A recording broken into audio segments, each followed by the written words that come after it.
Welcome to our channel. Today we how to withdraw cash using Cash App in the USA. Easy tutorial step by step clearly. To withdraw cash using Cash App in the USA, first, open the Cash App on your mobile device.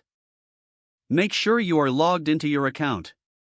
Once you are on the main screen, look for the balance amount displayed at the top of the screen. Tap on the balance amount to proceed. This will take you to a screen where you can select the amount you want to withdraw.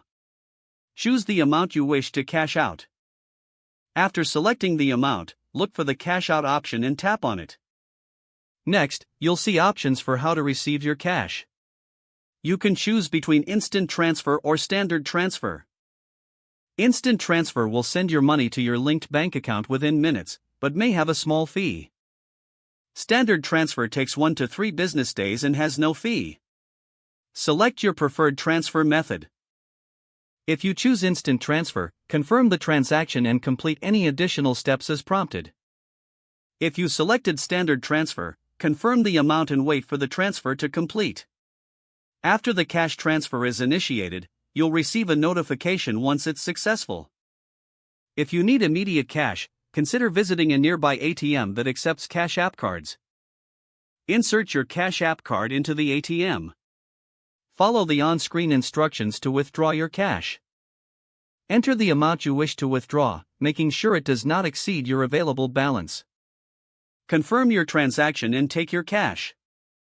Now, you've successfully withdrawn cash using Cash App in the USA. If the page does not load, refresh the browser or try again in a private or incognito window.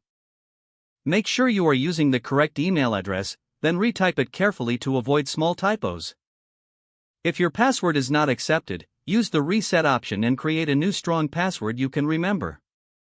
Check your spam folder for verification or security emails, then complete any requested confirmation steps. Enable two-factor authentication if available to improve account security and reduce unauthorized access risk. After signing in, review your profile details so your contact information and settings are accurate and current. If you see an error message, note it down and try again after restarting your device and internet connection. Don't forget to like this video and subscribe to our channel for more step-by-step tech guides.